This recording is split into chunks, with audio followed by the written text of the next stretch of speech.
man. Yesterday was truly one of the days in my life, you know. I felt like I was in a fever dream the whole time. I actually felt alive for the first time since a very long time ago. I just don't know where to start this story, man. Oh dear. What a day it was. What a day it was. What a day, man. I don't know where to start this thing. As you all probably know, my housemate Aram from the Netherlands, he came here to look for work that counts towards his working holiday visa, and he's been struggling for 3 months, you know, 4 months. This is his 4 months. He's been struggling to find a job, and yeah, he's been trying, you know, like he's been trying. Tasmania, it's a hard place to find a job in at this time of the year, I feel, if you do not know the right people. But he's not desperate, you know, like he's not desperate by any means. He got my support. But yeah, he's been struggling to find a job, and he's been going to this table tennis club. And as you know, like he's been struggling to find a job, on this island.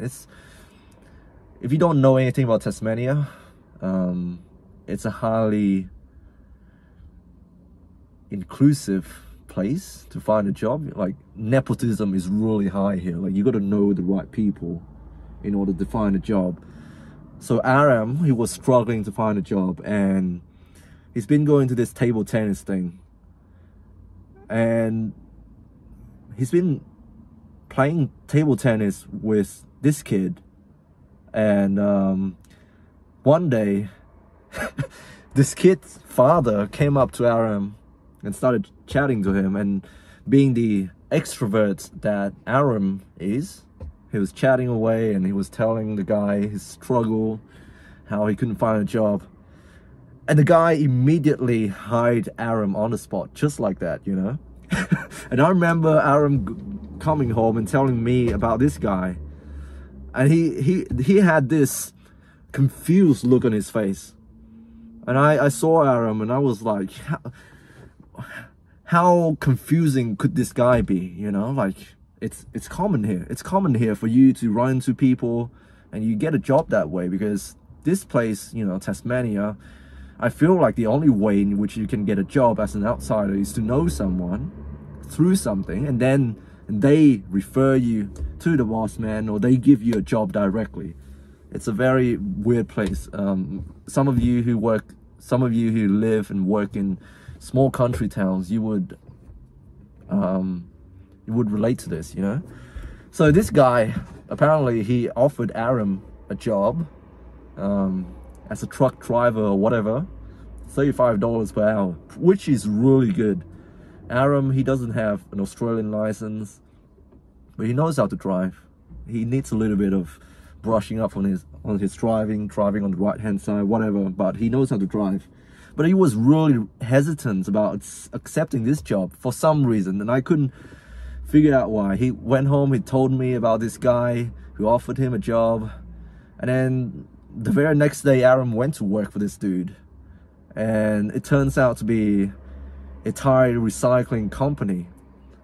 And after Aram went for a trial, he sent me a photo, and he looks like an immigrant from Iraq or something. Like he looks like he's been in the mines. He's been sent to the gulag or whatever. He looks like horrible, you know, like dirt marks everywhere. And I asked him, what the hell did this guy make you do? And so Aram explains to me they were loading tires up the trucks, and you know, and stacking them onto the truck so that the truck driver can drive to different locations in Tasmania. Anyway, so I got interested. $35 to stack tires, being fit, like that is up my alley. I want to get paid to be fit, you know. So, and You know, like I get all right money from my nursing gig, but I feel like a change, you know, and I'm at that crossroad in my life in which I don't really have a clear plan. I'm not settled in anywhere. I don't have a family. I don't have a partner. I don't have a house. You know, like I thought, it's either I reduce my hours and do something completely random just for the sake of it, you know, like no reason, or I take up traveling with my degree and find a job that way.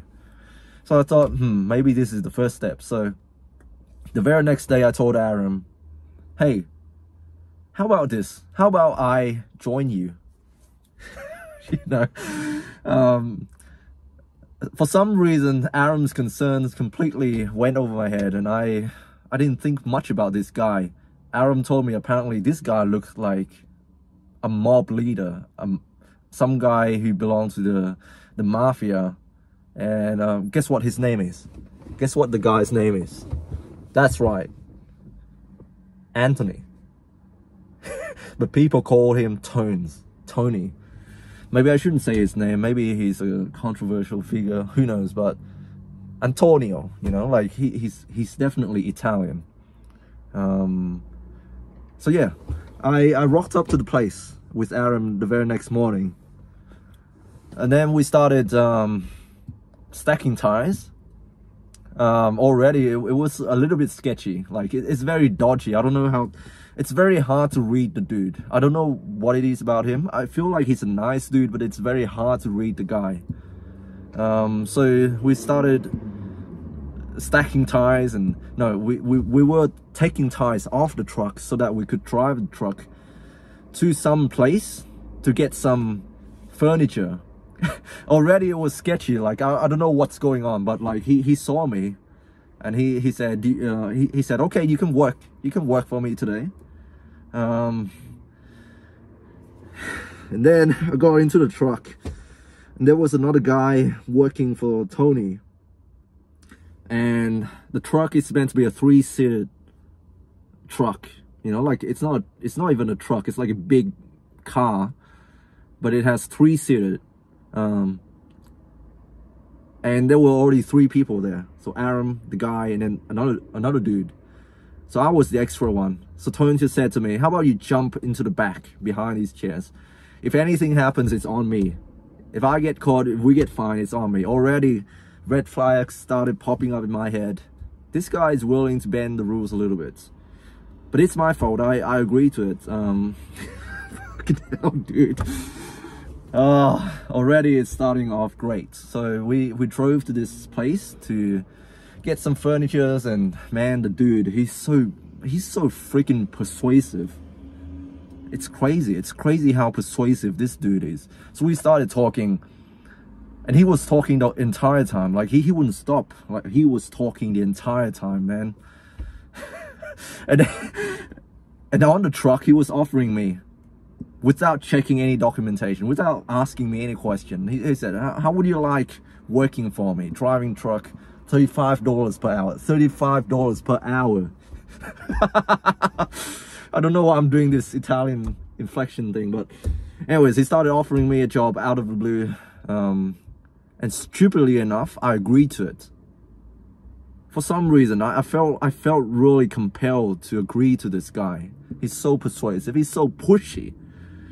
But I didn't realize at the time, and I said, sure, I have my driver's license, I've never driven a truck before, but why the heck not?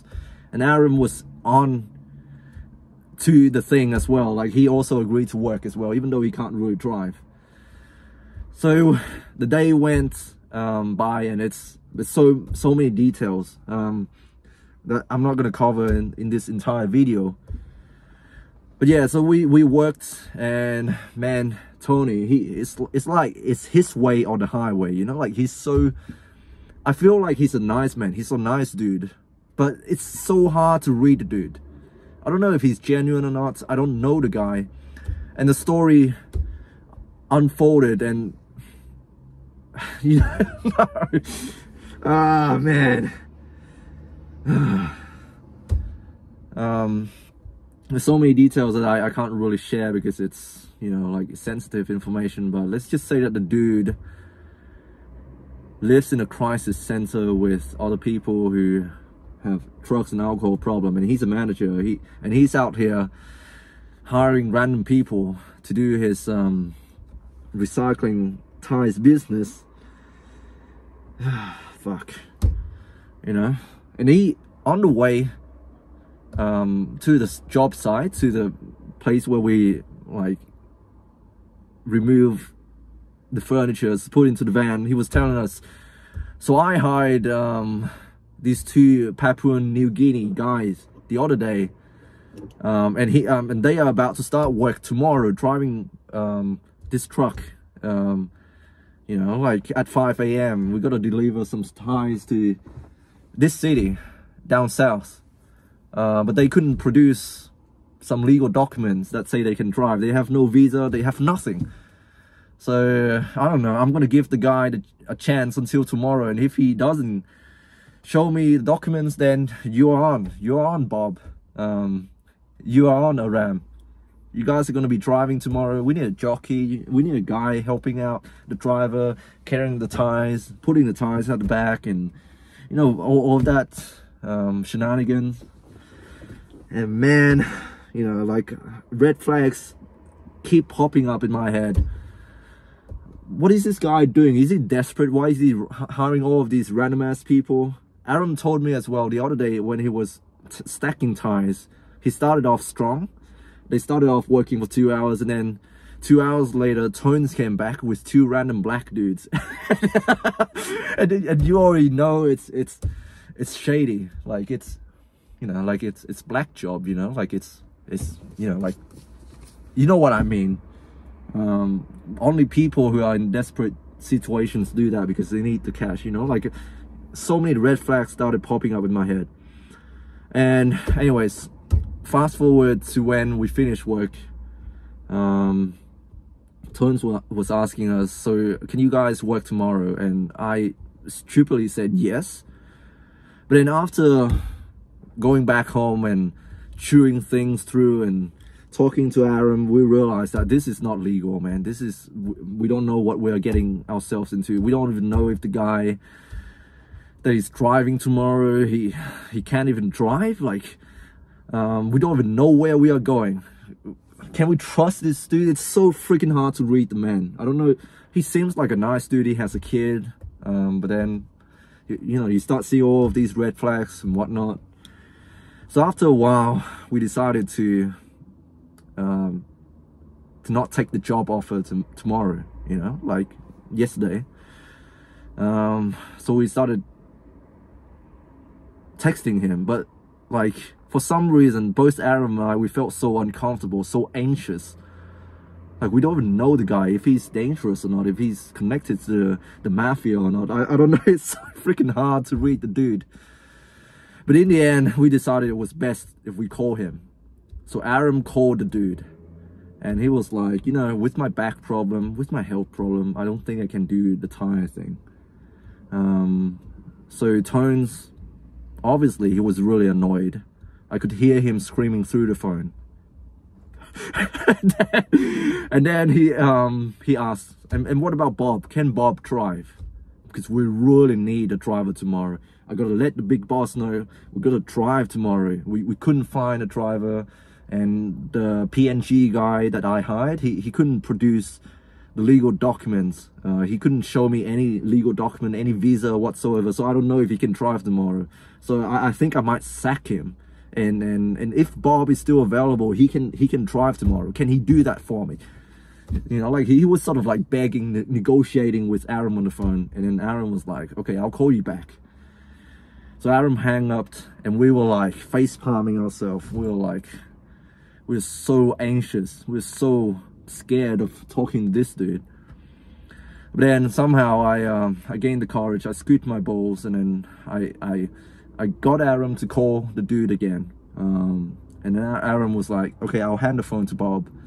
And then he handed the phone to me, and I explained, look, man, I'm really uncomfortable about driving tomorrow. And then Tones on the other end, he was like, what do you mean? What do you mean uncomfortable? You already said that you're gonna drive tomorrow. You know, like he was really upset. He was really angry. And then I said, look, man, I'm really sorry. And then he started telling me his life story. It's like, you know, like I thought I could count on you guys, even though we just only met that day. Like I thought I could count on you guys, and now I'm here. I'm worrying about this stuff. Tomorrow I got to let the big boss know, and I'm out here hanging out with my son, and my night is already ruined because of you two. And then he started cursing me. He started saying, you know, like when you promise someone something and then later on you change your story, you know what that says about your character, you know what that says about you, you know. And then I was like, look, man, you can call me whatever you want. And then he was like, no, that's true, I can call you whatever you want because that's true. Fucking me. I feel bad for the guy, man. I feel bad for the dude. But then after that I said, look, man, you can call me whatever you want, but the thing is I can't work for you tomorrow, so I'm really sorry for that. And then Tone said, look, man, you two will never work for me again, but maybe I'll see you at table tennis. And then he hung up, and then he said, well, he said, tell Aaron that too. And then he hung up. And then we were both looking at each other, me and Aaron, we were like in disbelief. We were like, what the fuck just happened? What a day it was. There's so many details that I've left out, but that's basically what went down. And yeah, man, Aaron, he felt so bad, God bless him. I feel sorry for Aaron, basically. The only reason why I agreed to do it, because I thought maybe if I do it for a few days, then Aaron will feel comfortable driving with me by his side, and then, you know, then he can settle into the job and he can finally work and have some income. But I screwed it up. I screwed it up for both of us. I fucked the guy over. I screwed his night with his son, and I really do hope he found someone for today. But man, like both of us, we feel so broken. We feel like we've betrayed someone. We feel so damn guilty that we decided, hey, maybe when Aaron next goes to table tennis and see the guy again, we're gonna gift him something as a way of expressing our guilt and remorse, you know. But then we also feel really anxious for some reason. We feel scared, you know, like we don't know the guy. But he seems like a nice dude. He has a son, man. Yeah, I don't know, man. I guess I can say I can finally tick off the item on my bucket list, and that is to get fired on the same day that I got the job, you know. But yeah, we ended up going for a long walk yesterday at the university, as you can probably tell by yesterday's video. Like it's a crazy day yesterday, and it took us hours to sort of process this thing. And then Aaron sent him another apology message, and thank God he replied. And he was saying, Tones was saying, well, I'm sorry for all the harsh words that I said to you guys, and sorry for all the name calling. Yeah, I think we're cool now. Will I ever see the guy again? I'm not sure, but Aaron, he still wants to play table tennis, so that's where he met the dude and his son. And I don't know, man, I don't know. I really don't know how to. Yeah, anyways, I think we'll get over it soon, but yeah, fuck. What a day. What a day, man. Anyways, hope you guys are doing well. Stay strong. God bless. This video is long as hell. It's probably not making any sense. And why are you still here? Anyways, hope you guys are doing well. Stay strong. God bless. And I'll speak to you soon.